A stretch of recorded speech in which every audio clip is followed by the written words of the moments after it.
Estamos aquí no para desearnos buenas cosas sobre nuestra vida, sino para que sean decretadas cosas buenas sobre nuestra vida. Porque tenemos que estar listos y preparados para cruzar la línea que nunca hemos estado dispuestos a cruzar. Amén. O a pasar. Amén. Amén. Porque vamos a saltar a otra etapa, Amén. a otro nivel. Si a ti te ascienden en el trabajo digamos, de puesto, tú para que puedas funcionar bien en ese puesto de jefe, supongamos, tú necesitas estar capacitado y preparado para eso. Amén. Si no te van a demandar, ¿no es cierto?, los que van a estar bajo tu autoridad y tú a lo mejor no estás preparado para eso, ¿ya? Entonces hoy día vas a recibir la capacitación para eso. Amén. Pero para esto tenemos que todos ponernos de acuerdo. Así que yo le sugiero, le pido, le ruego que usted mantenga una santa expectación. Amén. ¿Qué es expectación? Es esperar algo de Dios. Amén. Es decir, yo creo que usted vino a buscar algo de Dios. Amén. Y si usted vino a buscar verdaderamente algo de Dios, ese algo usted se lo va a llevar. Amén. Si no, se va a venir a puro pasar de frío, pasar de hambre, estar incómodo, mirando la hora, a qué hora termina ese predicador. Entonces es importante venir por algo de Dios, ¿ya?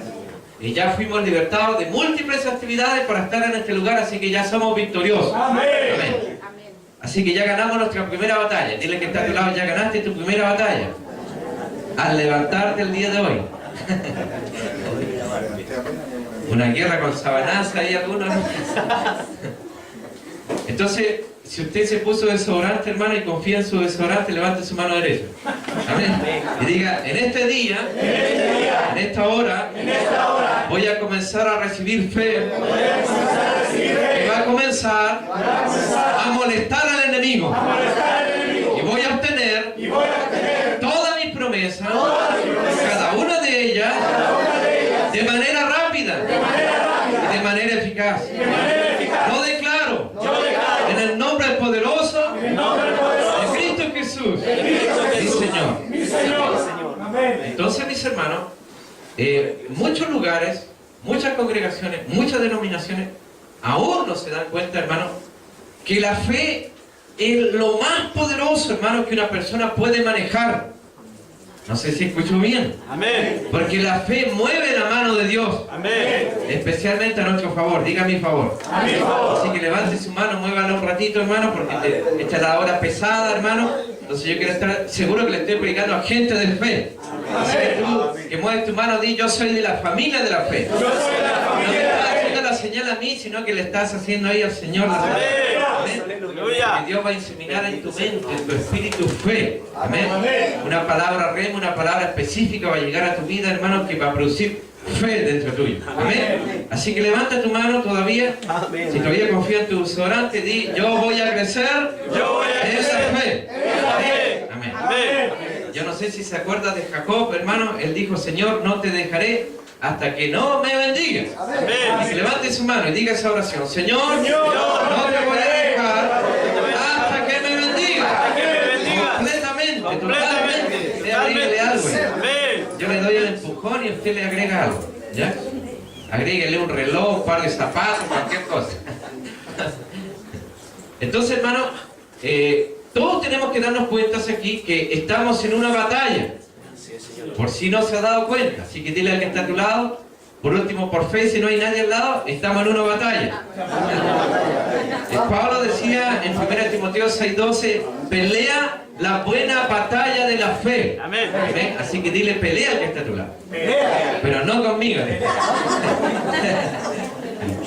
Porque ya aprendimos que hay que identificar al enemigo en la guerra. Entonces Pablo, hermano, admite que la fe ha sido una batalla, pero que ha sido más que una batalla, una buena batalla.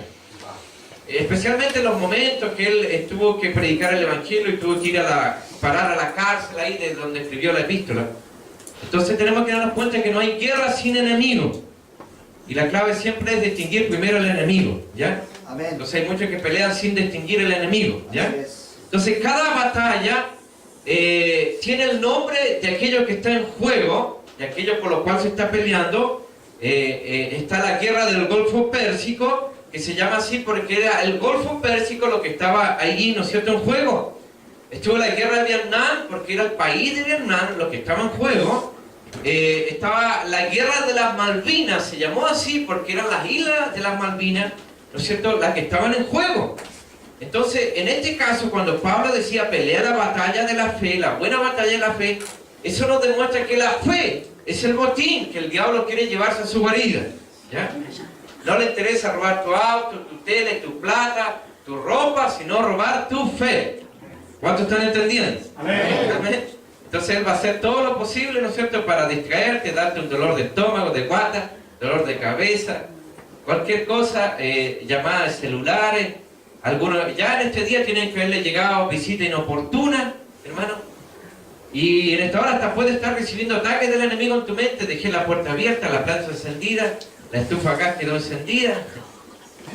Amén. Tienes que despreocuparte de todas esas cosas, porque esto es una guerra. Amén. Entonces, esta es una batalla de la fe, la buena batalla de la fe. Y la fe, escúchame bien, una de las primeras cosas que va a hacer en tu vida es que te va a hacer hablar. Por eso levanta tu mano. En el nombre de Jesús, confiando ahí siempre en tu desodorante, y di la fe me hace hablar. Amén, eso es muy importante. Entonces la fe te hace hablar, ¿ya?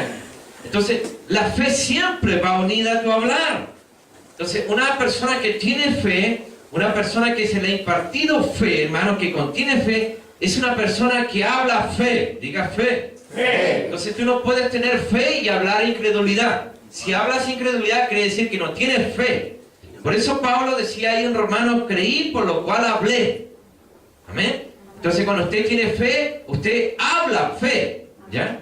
Entonces, la fe consigue cosas debido a que hay poder en la palabra de Dios. ¿Cuántos dicen amén? Amén. Entonces, esto se ilustra la creación. Dios habló, ¿no es cierto?, y todas las cosas eran hechas.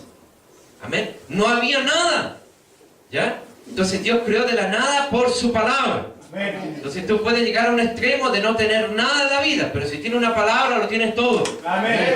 Entonces Dios todavía está hablando. Si tú lo crees, di amén, porque la fe que te hace hacer, te hace confirmar la palabra, te hace decir amén. Entonces cuando creemos lo que Él dice, el poder de la palabra logra maravilla en nuestra vida. Entonces la misma palabra que actúa en la vieja creación actúa también en la nueva creación. Amén. Cuando tú vas, por ejemplo, a Marcos capítulo 11, ahí vemos en algunos versículos, como en el 13, en el 14, en el 20, en el 21, vemos que en ese día, que era un día cualquiera, Jesús le habló a la higuera. Y le habló de manera muy enfática y le dijo, sécate. Sí le dijo, a la higuera. Y para él, la higuera ya estaba seca cuando él la habló. Y ahí andaban los discípulos. Y Jesús lo hizo adrede. Seguramente estaba la higuera ahí y le dijo, sécate, así bien fuerte, con potencia. Y ellos lo escucharon, pero ellos ahí andaban volados, pensando en otra cosa. No le dieron importancia. Entonces, ellos iban de un lugar a otro lugar. Entonces, cuando iban a Jerusalén, se quedaban en otro pueblo. Entonces, ellos tuvieron que volver en la tarde ahí, ¿no es cierto?, a alojar. Y en la mañana volvieron. Y cuando volvieron en la mañana, pasaron por el mismo lugar. Y Pedro, hermano, así con efecto retardado, así como nosotros, dijo, maestro, mira. Así como si Jesús tuviera problemas en la vista. Como si usara lente. Si tuviera miopía. Porque algunos andan así, le dicen en su oración al Señor, mira cómo está tu iglesia, mira cómo está tu condición, como si Él fuera ciego. No Él ve mejor que nosotros. Y le dijo, maestro, mira, la higuera que tú maldijiste se ha secado hasta las raíces. Entonces, Pedro necesitó 24 horas para entender que lo que Jesús ya había dicho ya era una realidad. ¿Cuántos están entendiendo? ¿Ya? Entonces, nosotros vemos que por eso Pablo decía, creí por lo cual hablé.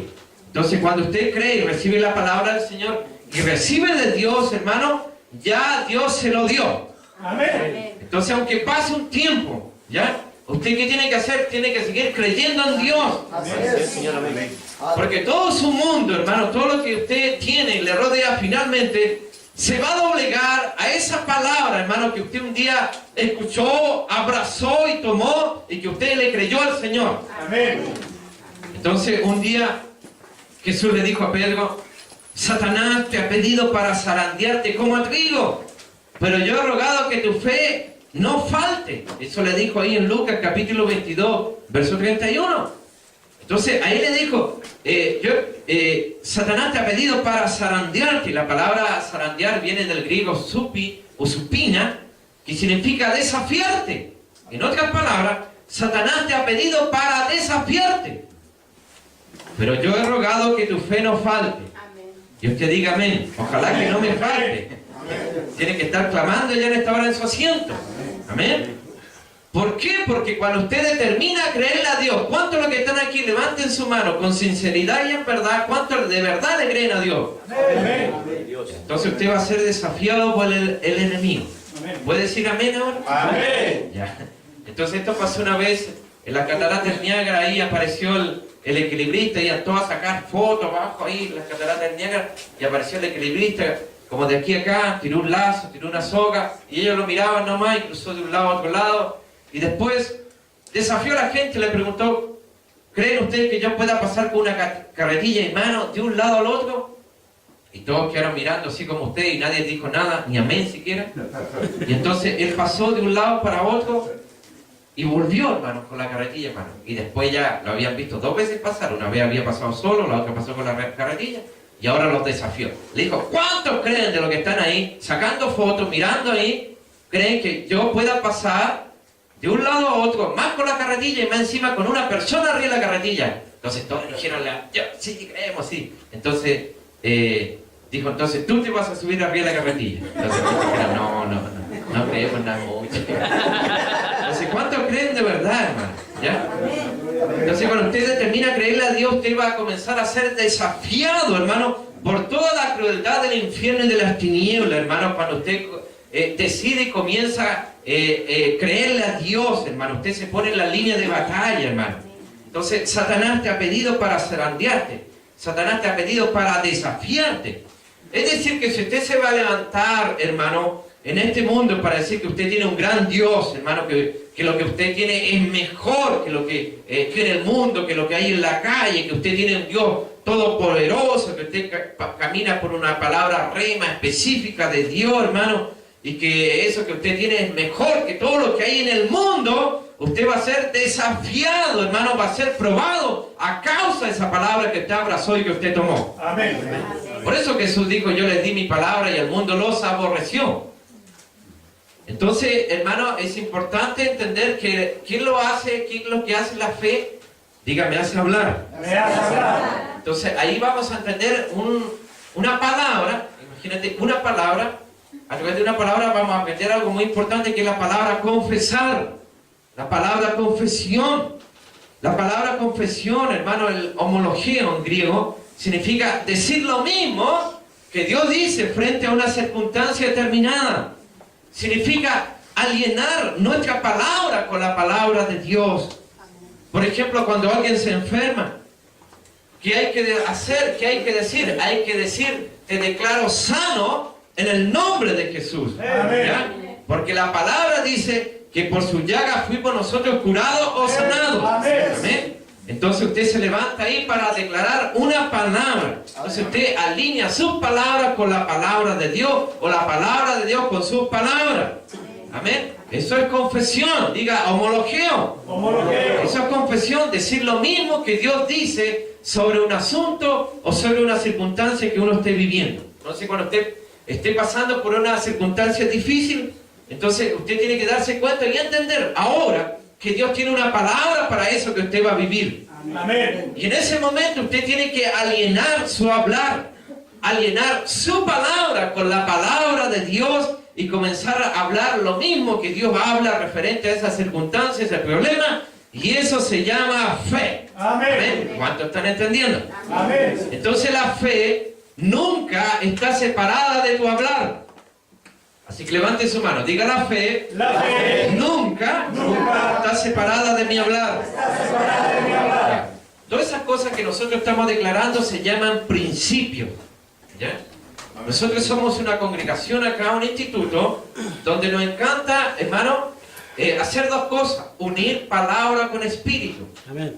En el mundo pentecostal había mucho mover del Espíritu Santo, hermano, pero sin principio. La gente se iba llena del Espíritu Santo, pero con la cabeza vacía. Entonces nosotros acá lo que hacemos es ministrar ahí los principios primero y después que termina digamos, la enseñanza, viene la administración. Entonces juntamos las dos cosas.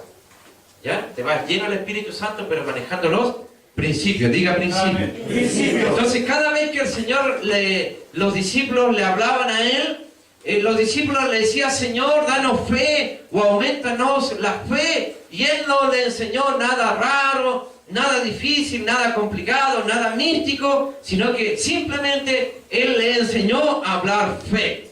Amén. Amén. Porque la fe, ¿con qué tiene que ver? Con lo que hablo, con lo que hablo. Con lo que hablo. Por eso Jesús, cuando le enseñó acerca de estos principios, le dijo, si tuvierais fe como un grano de mostaza, diríais al monte.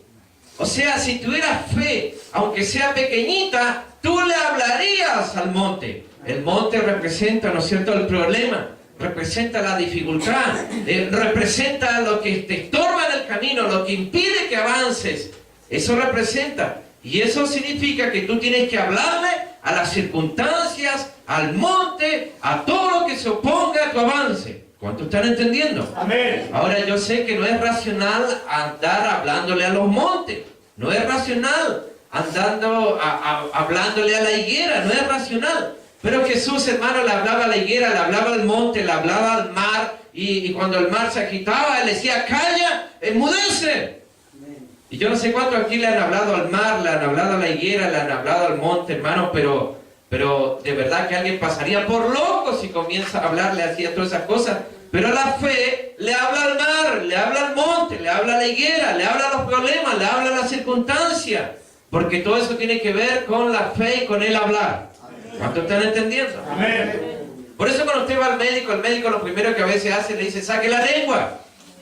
Porque mirándole la lengua ya va a detectar qué cosa tiene usted. Así que saque la lengua con confianza. Amén. Entonces cuando usted conversa con alguien y quiere saber la salud espiritual de esa persona, uno como pastor tiene que actuar como doctor y uno simplemente tiene que escucharlo nomás. ¿Ya? 5 minutos nomás basta escuchar a una persona y uno se va a dar cuenta este es un incrédulo o de una persona llena de fe. Amén. Amén. Tan simple como eso. Amén. Porque en este instituto siempre enseñamos que más que leer libros hay que leer personas. Amén. Y es una manera práctica de aprender a conocer las personas por lo que hablan. ¿Ya? Entonces, la fe y la incredulidad están construidas de palabras. Diga la fe, La fe y la incredulidad están constituidas de palabras. está constituida Entonces, de cuando palabras. usted es un incrédulo, usted va a hablar incredulidad, y cuando usted tiene fe, usted va a hablar fe. Por eso Jesús siempre a sus discípulos le enseñó a hablar y a hablar fe.